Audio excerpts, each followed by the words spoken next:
Bonsoir. La France, comme chacun sait, est un pays cartésien. Alors les histoires de fantômes et de maisons hantées, on les attribue bien volontiers à nos voisins anglo-saxons. Pourtant, à Saint-Quentin dans l'Aisne, dans une maison d'un quartier populaire, il se passe depuis quelques mois des faits pour le moins troublants. On va même jusqu'à parler de la maison sanglante. L'affaire de Saint-Quentin que la presse n'avait pas hésité à titrer en septembre 86, l'affaire de la maison sanglante. Par la suite, au fur et à mesure, je les effaçais. Il y en a eu dans le couloir, dans la chambre, dans la salle à manger. D'abord, ce sont des bruits de vaisselle que l'on casse, ensuite c'est le charbon qui se consume tout seul. Enfin et surtout, c'est l'apparition de petites taches brunes qui peu à peu envahissent les murs, les rideaux, le lit. Eh bien, on entend des bruits d'assiettes cassées, il y a du sang qui apparaît sur les murs, sur les draps, dans la cuisine. Vous êtes sûr que c'est du sang? Oui, on l'a fait examiner par un laboratoire, ils disent que c'est du sang, mais du sang de quoi, on ne sait pas encore. Bonsoir à toutes et à tous, bienvenue dans ce deuxième épisode de Faits Paranormaux. Donc, avant que cette vidéo commence, installez-vous confortablement dans votre canapé, dans votre lit. J'espère que vous n'avez pas peur, surtout, car nous allons parler d'un cas qui est assez flippant, on va dire, et qui m'a vraiment intéressé. C'est un sujet super à étudier. Donc, c'est parti pour le deuxième épisode. Ce soir, nous allons nous intéresser à la ville de Saint-Quentin, ville située dans l'Aisne, et nous allons nous intéresser plus précisément au quartier de Rémicourt. Dans ce quartier, il y a eu une maison à l'époque qui a été tristement célèbre pour son histoire assez macabre et assez flippante. Donc je vais vous parler de la fameuse maison sanglante de Saint-Quentin. Nous sommes dans les années 1980. Un couple qui, depuis les événements, a changé de nom, s'installe dans une petite maison dans le quartier de Rémicourt. Bien évidemment, comme vous le savez, si cette vidéo est là, c'est que tout ne s'est pas passé comme prévu pour ce fameux couple. À peine un mois après leur arrivée dans le domicile, il va commencer à se passer des phénomènes assez étranges. Le couple va entendre plusieurs bruits venant du rez-de-chaussée et tout ça pendant la nuit. Donc ils expliquent que les bruits qu'ils entendent s'apparentent à des bruits d'hommes agonisants, tout simplement. Comme si on jetait des casseroles par terre, et également comme si quelqu'un prenait une craie et faisait vraiment frotter la craie sur le tableau. Vous savez, le petit bruit qui est vraiment désagréable quand on est à l'école, bien évidemment, enfin pour ceux qui sont encore à l'école. Et ils vont entendre ça à plusieurs reprises pendant la nuit. Donc je pense que déjà à l'époque ça aurait déjà pu être flippant, je pense, le fait d'entendre des bruits comme ça la nuit. Enfin moi personnellement, je vais pas dire que je rêverais que ça m'arrive, mais je pense que j'apprécierais quand même. Enfin, faut dire que je dois avoir un sérieux problème quand même. Enfin bref, passons là-dessus. Les événements vont s'intensifier. Au fur et à mesure que le temps passe, il va se passer d'autres phénomènes inexpliqués. Bien évidemment, en plus des bruits déjà que le couple entend la nuit, la femme va se rendre compte qu'il y a une sorte de tache rougeâtre qui apparaît dans la cuisine. Donc elle commence à flipper pas mal et elle en parle à son mari et elle lui dit écoute, voilà, il y a une tache rouge qui est apparue, c'est quand même bizarre, moi personnellement ça me plaît pas trop. Et du coup son mari va tenter dans un premier temps de la rassurer en expliquant que voilà, c'est peut-être un problème dû à la peinture et que du coup l'ancienne peinture ressort, mais vous vous en doutez, si on l'appelle la maison sanglante, ce n'est pas pour rien. Suite à cette première tache dans la cuisine, d'autres taches vont se mettre à apparaître et c'est toujours des foutues taches rouges qui s'apparentent à du sang. Donc je pense que niveau ambiance dans la maison c'est déjà pas mal, entre les bruits la nuit, le fait qu'il y a des taches comme des taches de sang qui apparaissent dans la maison, il y a de quoi être assez perturbé et c'est d'ailleurs ce qui arrive à ce couple. Donc ils vont faire appel à la gendarmerie pour essayer de comprendre un peu le mystère de ces fameuses taches rouges là. Les gendarmes vont arriver sur place et vont prendre des prélèvements de ces taches rouges. Et préparez-vous car franchement leur découverte est assez stupéfiante. Après quelques jours, les gendarmes vont enfin avoir le résultat des analyses. Et figurez-vous que les taches rouges qui apparaissent dans cette maison sont tout simplement des traces de sang humain. Qui dit traces de sang humaine dit obligatoirement enquête. Et du coup, les gendarmes vont interroger le couple qui était présent dans la maison avant, justement, les anciens propriétaires. Donc ces derniers vont expliquer que tout simplement, il n'y a jamais eu de phénomène inexpliqué chez eux, qu'ils n'ont jamais entendu de bruit, ils n'ont jamais eu d'apparition de traces de sang sur le mur, rien de tout ça. Alors du coup, on peut se poser la question de savoir, est-ce que c'est la maison qui est hantée? Est-ce que c'est le couple actuel, enfin les propriétaires actuels à l'époque qui sont hantés? Ou est-ce que tout ceci n'est qu'une machination pour essayer de faire le buzz et essayer de faire parler d'eux? Et on a de quoi se poser des questions quand même. 1 an après ces fameux événements, la maison va devenir célèbre. Elle va passer donc sur la première chaîne française dans l'émission Mystère. Donc là, ça y est, à partir de ce moment-là, beaucoup de monde commence à connaître l'histoire de la fameuse maison sanglante de Saint-Quentin. Après ces événements, le couple va tenter une nouvelle expérience afin de prouver qu'il y a bien quelque chose d'inexpliqué dans leur maison. Donc ils vont procéder à une expérience toute simple, c'est-à-dire qu'ils vont mettre de la farine partout dans la maison. Avec l'expérience de la farine sur le sol, il est clairement plus simple de voir si c'est une personne physique qui vient dans la maison pour foutre le bordel ou peut-être foutre des traces de sang. On sait jamais, des psychopathes, ça peut arriver. Et du coup, ils vont tenter l'expérience. Ils vont partir pendant 1 semaine en laissant la maison seule. Donc comme ça, au bout d'1 semaine, ils vont pouvoir vérifier, voir s'il y a encore des traces de sang qui apparaissent dans la maison.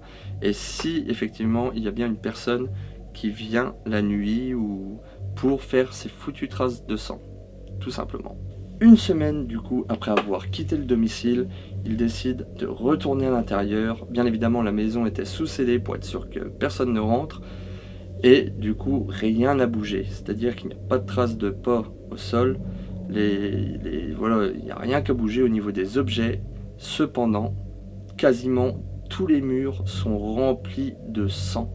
Il y a des traces de sang partout dans la maison. Et là, ça devient vraiment assez inquiétant, je trouve. Imaginez-vous à la place du couple, ça fait 1 an que vous avez la maison et il vous arrive plein de choses comme ça. Mais je pense que même moralement, ça doit être usant en fait. Le fait qu'il se passe plein de phénomènes comme ça.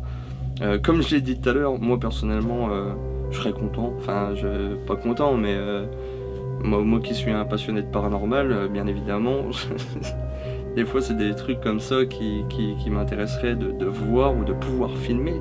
Ça serait impressionnant, vous imaginez, pouvoir filmer une trace de sang qui apparaît comme ça sur un mur, sans raison, sans rien. Je pense pas que ça va m'arriver. Enfin, qui sait, sait-on jamais, faut jamais dire jamais. Bien évidemment, après avoir retrouvé la maison qui était pleine de sang, comme j'ai dit, ça doit être moralement usant et je pense que c'est ce qui s'est passé. Le couple en a marre. Clairement, ils en ont marre. Voilà, c'est des traces de sang, les bruits et tout ça. Je pense qu'au bout d'un moment, trop c'est trop. Donc ce qu'ils font, c'est qu'ils décident de louer un appartement tout simplement et de faire venir un prêtre dans la maison afin de bénir les lieux, de les purifier. Je rappelle que pour la purification, il faut toujours utiliser de la sauge. Enfin, moi personnellement, j'en ai toujours une ou deux en stock au cas où. Et non, je pense que la purification, c'est bien, surtout quand on est vraiment dans le paranormal comme ça, qu'on fait des enquêtes ou alors qu'on a une collection dite hantée et maudite comme je suis en train de faire. Je pense que c'est toujours important d'avoir ça ou d'avoir des protections. Ça permet, je pense, d'éviter pas mal de problèmes justement avec le bas astral. Comme je disais à chaque fois, le bas astral c'est quelque chose de mauvais et c'est vraiment pas du tout ce que je recherche dans le paranormal. Donc je suis pas là pour rentrer en communication avec Satan ou quoi que ce soit, hein, bien évidemment. J'essaye toujours de me rendre dans des lieux où je pense qu'il y a des bonnes âmes. Ensuite, ça peut arriver, voilà, c'est pas la première fois et je pense que ça sera pas la dernière fois que je me fais suivre chez moi par quelque chose pas forcément cool, mais ça va. Comme je dis, je travaille avec des médiums et ils arrivent à le voir et à m'en débarrasser assez rapidement. Donc je prends toutes les précautions possibles. C'est pas quelque chose à prendre à la légère, c'est pas quelque chose de voilà, je fais ça pour rigoler, parce que ça m'intéresse, c'est cool. Non, c'est une passion, mais c'est une passion qui a des risques quand même. Ensuite, chacun ses croyances. S'il y a des personnes qui ne sont pas croyantes, ou je respecte.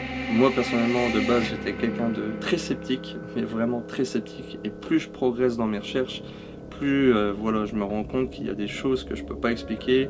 Et je pense que j'aurai les réponses une fois mort, tout simplement, un peu comme tout le monde. Je pense que la finalité de ces recherches-là, c'est quand la personne décède, quand je vais mourir, parce que de toute façon on est tous voués à mourir. C'est convivial ici, chez PRI. Mais non, plus sérieusement, je pense qu'on aura vraiment la réponse finale à nos questions quand notre heure sera venue, tout simplement. Le prêtre va expliquer au couple quelque chose d'horrible. Préparez-vous, parce que c'est quelqu'un qui vous dit ça, je pense que je ne sais pas comment je le prendrai. Mais en gros, il va expliquer au couple que tout ce qui leur arrive est l'œuvre du diable et que la seule solution pour en finir avec tout ça est de détruire la maison. Donc vous vous rendez compte de ce que ça signifie? Ça serait carrément le diable qui provoquerait ces phénomènes de traces de sang sur le mur. Et waouh, je sais pas comment je réagirais si un prêtre venait chez moi et me dit écoute, la seule solution que tu as pour t'en sortir, c'est de tout détruire. Même tout détruire, je sais pas si ça fonctionnerait, parce que je pense que les âmes sont liées au lieu, et je pense que même détruit, je sais pas comment je pourrais vous expliquer, mais j'avais fait quelques recherches aussi là-dessus, et que des fois en enquête, justement, j'ai déjà posé en question si l'âme qui est présente ici, est-ce qu'elle peut m'indiquer si elle voit le bâtiment comme elle le voyait à l'époque, ou si elle voit le bâtiment de nos jours. Et on va dire à 98%, à chaque fois que je pose cette question-là, les baguettes partent dans le sens où les âmes voient le bâtiment comme il était à leur époque. Donc ils ne voient pas forcément on va dire les états de délabrement des lieux, donc à cause des foutus casseurs à la con, bien sûr. Mais du coup, je me demande si le fait de détruire une maison, est-ce que ça sert vraiment ou non? N'hésitez pas à me dire dans les commentaires d'ailleurs ce que vous en pensez. Est-ce que d'après vous, une âme, même si la maison est détruite, reste sur le lieu et voit encore le bâtiment comme il était? Ouais, si ça m'intéresse, si vous pouvez me donner votre avis là-dessus, ça serait cool. Continuons à monter dans un grade supplémentaire au niveau du taux d'angoisse du couple. Donc pendant que le prêtre va bénir cette maison, ils vont retrouver un crâne humain. Donc est-ce que c'est lié au fait que la maison serait potentiellement hantée ou non? Voilà, ça sur l'histoire du crâne humain, je sais pas si je dois le croire ou pas, parce que j'ai pas trouvé de documents officiels là-dessus, sur le fait, parce que je pense que si on trouve un crâne humain, forcément il y a enquête, et là j'ai pas trouvé de papier officiel justement sur cette fameuse découverte-là. Mais dans l'histoire, on raconte que le prêtre, quand il a béni la maison et tout ça, et avec le couple, qu'ils auraient retrouvé un crâne humain à l'intérieur de cette maison. Mais vous allez voir, on va monter d'un cran encore supplémentaire. Donc, suite à on va dire, à la purification des lieux, le couple va décider de retourner vivre à l'intérieur, pensant en avoir fini avec tout ce calvaire. Hélas, ils sont loin de se douter de ce qui va arriver par la suite. Peu de temps après cette intervention, les phénomènes vont recommencer, donc ils vont retrouver encore des traces de sang plein les murs, ils vont entendre encore les fameux bruits, donc comme s'il y avait des hommes qui étaient en train d'agoniser, le bruit des casseroles, comme s'il y avait des casseroles qui tombaient par terre. Le couple en a marre et on peut les comprendre. Je pense qu'au bout d'un moment, voilà, ces phénomènes-là, ça doit peser vraiment sur le moral, mais vraiment, vraiment. Et du coup, ils décident de partir de la maison, de la laisser. Donc la maison va être abandonnée très longtemps.